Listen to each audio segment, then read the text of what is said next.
माननीय सदस्यगण, मुझे दिनांक 31 जुलाई 2025 को श्री रविशंकर प्रसाद और सदन में प्रतिपक्ष के नेता सहित सत्ता पक्ष व प्रतिपक्ष के कुल 146 सदस्यों द्वारा हस्ताक्षरित निम्नलिखित प्रस्ताव की सूचना प्राप्त हुई है, जिसमें भारत के राष्ट्रपति को माननीय इलाहाबाद उच्च न्यायालय के वर्तमान न्यायाधीश न्यायमूर्ति यशवंत वर्मा को न्यायाधीश जांच अधिनियम 1968 की धारा 3 के साथ भारत के संविधान के अनुच्छेद 124(4) के साथ पठित अनुच्छेद 217 और अनुच्छेद 218 के अंतर्गत उच्च न्यायालय के न्यायाधीश के पद से हटाने के लिए एक समावेदन प्रस्तुत करने का प्रस्ताव है। ये सदन संकल्प करता है कि इलाहाबाद उच्च न्यायालय के न्यायमूर्ति यशवंत वर्मा को उनके निम्नलिखित कदाचार के लिए पद से हटाने के लिए महामहिम राष्ट्रपति जी को एक समावेदन प्रस्तुत किया जाए। दिल्ली उच्च न्यायालय के तत्कालीन न्यायाधीश न्यायमूर्ति यशवंत वर्मा वर्तमान में इलाहाबाद उच्च न्यायालय के न्यायाधीश के सक्रिय और कब्जे में नई दिल्ली स्थित 30 तुगलक क्रिसेंट परिसर में आग लगने के कारण अस्पष्टीकृत नकदी की बरामदी के संबंध में भारत के सर्वोच्च न्यायालय द्वारा सार्वजनिक किया गया विवरण हमें 15 मार्च 2025 की सुबह 30 तुगलक क्रिसेंट नई दिल्ली से जली हुई नकदी धन मलबे को हटाने के संबंध में साक्ष्य की भी जानकारी है। हमने न्यायाधीश जांच अधिनियम 1968 के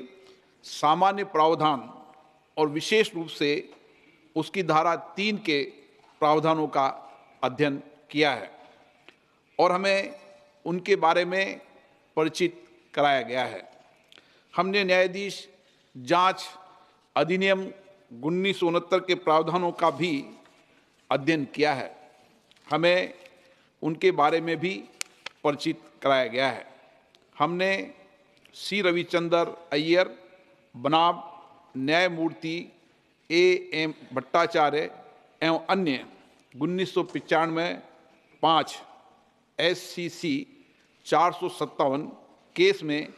भारत के उच्चतम न्यायालय द्वारा घोषित कानूनों के साथ साथ अतिरिक्त जिला एवं सत्र न्यायाधीश X बनाम मध्य प्रदेश उच्च न्यायालय के मामले में दिए गए फैसलों से भी खुद को परिचित कर लिया है। 2015-4 SCC 91 और ये कि अतिरिक्त जिला एवं सत्र न्यायाधीश X सुप्रभा के मामले में उक्त निर्णय को सामान्यता और विशेष रूप से पैरा 33 को पढ़ने पर ये स्पष्ट है कि दिल्ली उच्च न्यायालय के मुख्य न्यायाधीश ने न्यायमूर्ति यशवंत वर्मा के विरुद्ध शिकायत को गंभीर प्रकृति का पाया और उक्त निर्णय के पैरा 33 के तहत परिकल्पित इन हाउस प्रक्रिया का पालन किया। यह भी स्पष्ट है कि भारत के तत्कालीन मुख्य न्यायाधीश ने इस गंभीर एवं चौंकाने वाले घटना और तथ्यों पर विचार करने के बाद और न्यायमूर्ति यशवंत वर्मा की प्रतिक्रिया तथा दिल्ली उच्च न्यायालय के मुख्य न्यायाधीश की टिप्पणियों को ध्यान में रखते हुए ये राय बनाई कि इस विषय पर गहन जांच आवश्यक है। इसलिए भारत के तत्कालीन मुख्य न्यायाधीश ने अतिरिक्त जिला एवं सत्र न्यायाधीश S सुप्रा के मामले में निर्णय के पैरा 33(3) में परिकल्पना